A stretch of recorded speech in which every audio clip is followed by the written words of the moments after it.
ஒரு காலத்தில் ஒரு மன்னன் இருந்தான். ஒரு நாள் அவன் மனதில் ஒரு கேள்வி வந்தது. ஒரு மனிதனுக்கு திடீரென ஒரு பெரிய அதிர்ஷ்டம் கிடைத்தால் அதை அவன் எப்படி பயன்படுத்துவான் என்று தெரிந்து கொள்ள அவன் நினைத்தான். அதை சோதிக்க ஒரு யோசனை செய்தான். அவன் 2 ரொட்டிகளை கொண்டு வரச் சொன்னான். அதில் ஒரு ரொட்டிக்குள் விலையுயர்ந்த வைரக்கற்களை மறைத்து வைத்தான்.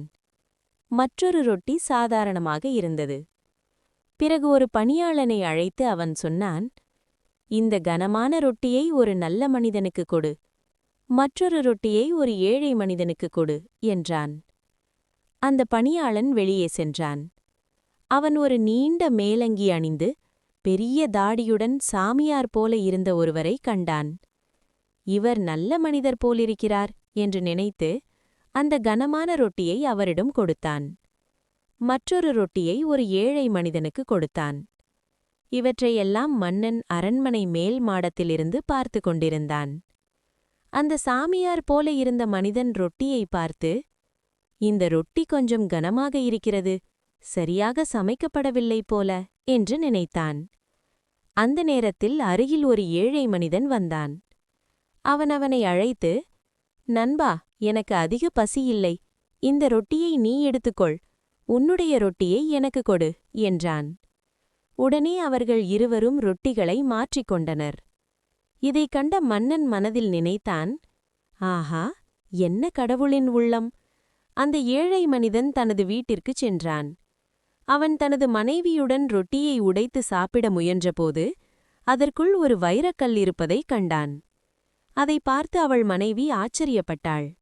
ஆனால் அந்த ஏழை மனிதன் சொன்னான், இந்த வைரக்கல் நமக்கு சொந்தமா இல்லையா என்று முதலில் தெரிந்து கொள்ள வேண்டும். நமக்கு இந்த ரொட்டியை கொடுத்தவர் யார் என்று பார்த்து உண்மையை தெரிந்து கொள்ள வேண்டும் என்றான். அவன் அந்த ரொட்டியையும் வைரக்கல்லையும் எடுத்துக்கொண்டு வெளியே சென்றான். அப்போது வெளியில் மன்னனும் சில வீரர்களும் நின்று கொண்டிருந்தார்கள். மன்னன் அவனை பார்த்து கேட்டான், நீ இந்த ரொட்டியை எடுத்துக்கொண்டு எங்கு போகிறாய் என்றான். அதற்கு அந்த ஏழை மனிதன் சொன்னான், அரசே, ஒரு வீரர் எனக்கு ஒரு ரொட்டியை கொடுத்தார். ஆனால் ஒரு சாமியார் என்னிடம் வந்து அந்த ரொட்டியை மாற்றிக்கொண்டு போய்விட்டார். பிறகு நான் வீட்டிற்குச் சென்று பார்த்தபோது இந்த ரொட்டிக்குள் ஒரு வைரக்கல் இருப்பதைக் கண்டேன். அதனால் இந்த வைரக்கல்லை அந்த சாமியாரிடம் திருப்பிக் கொடுக்க நான் போகிறேன் என்றான். அதைக் கேட்ட மன்னன் சிரித்தான். பிறகு அவன் சொன்னான், அந்த வைரக்கல்லை ரொட்டிக்குள் வைத்தது நான்தான். ஒரு மனிதன் திடீரென கிடைக்கும் பொக்கிஷத்தை எப்படி பயன்படுத்துவான் என்று பார்க்கவே நான் இப்படி செய்தேன். ஆனால் நீ பணத்திற்கோ பொருளுக்கோ ஆசைப்படாமல் மிகவும் நேர்மையாக நடந்து கொண்டாய். அதனால் நான் உனக்கு பரிசு கொடுக்க விரும்புகிறேன் என்றான். மன்னன் அந்த ஏழை மனிதனை தனது அரண்மனைக்கு அழைத்துச் சென்றான். அவன் அந்த வைரத்தை முழுவதுமாக அந்த ஏழை மனிதனுக்கே கொடுத்தான். அதோடு மட்டுமில்லாமல் இன்னும் பல பரிசுகளையும் கொடுத்தான். அந்த ஏழை மனிதன் அந்த வைரத்தை விற்று ஒரு நல்ல வியாபாரம் செய்து மகிழ்ச்சியாக வாழ ஆரம்பித்தான்.